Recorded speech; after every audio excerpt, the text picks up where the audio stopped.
ప్రవీణ్ పగడాల. చనిపోయి ఏ లోకంలో ఉన్నావో తెలియదు కానీ అండ్ ఇప్పటికైనా పైన ఉన్నది మా హైందవ దేవుళ్ళని తెలుసుకుంటామని నేను అనుకుంటున్నాను. అండ్ రెండోది, కొంతమంది మా హైందవ సహోదరులు అయితేనే ఇన్స్టాగ్రామ్ రీల్స్లో ఇప్పుడు ఏంటంటే చనిపోయినందుకు కొద్దిగా నీకు ప్రగాఢ సానుభూతులు అయితే తెలుపుతున్నారు.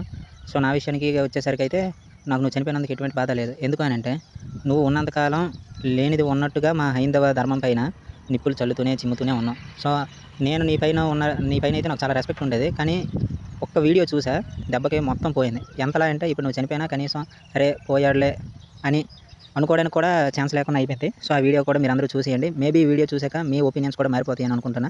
జై శ్రీరామ్. నేను నీ మీద ఏదో ప్రేమ ఉండి నేను గెలుచుకోవడానికి రావణితో యుద్ధం చేశానని అనుకుంటున్నావేమో. అలా కాదు, నీకంత సీన్ లేదమ్మా. నేను నా కులధర్మం నిర్వర్తించడానికి, నా కులానికి ఉన్నటువంటి గొప్ప విలువను స్థాపించుకోవడానికి, మరియు లోకంలో ఉన్న వాళ్ళందరూ నన్ను ఎక్కడైనా దుమ్మెత్తి పోస్తారేమో నా నుంచి నన్ను సంరక్షించుకోవడానికి మాత్రమే నేను గెలుచుకొని వచ్చాను. కాబట్టి నువ్వు కావాలంటే లక్ష్మణుడితో వెళ్ళిపో, లేకపోతే భరతుడితో వెళ్ళిపో, లేకపోతే దాని ఏమంటారు సుగ్రీవుడితో వెళ్ళిపో. అంటే సుగ్రీవుడు ఒక జంతువు కదా, ఒక వానరుడు, మనిషి కాదు, వాడితో వెళ్ళిపో. ఇంకా అది కూడా కాదంటే విభీషణుడు రాక్షసుడితో వెళ్ళిపో. అని నేను మాత్రం నేను ఉంచుకోలేను అంటాడు. అది స్త్రీ పట్ల ఉన్నటువంటి దేవుడికి మర్యాద పురుషోత్తరం శ్రీ రామ్జీ లల్లా విరాజ్మాన్ ఉన్నటువంటి మనసు స్త్రీల పట్ల.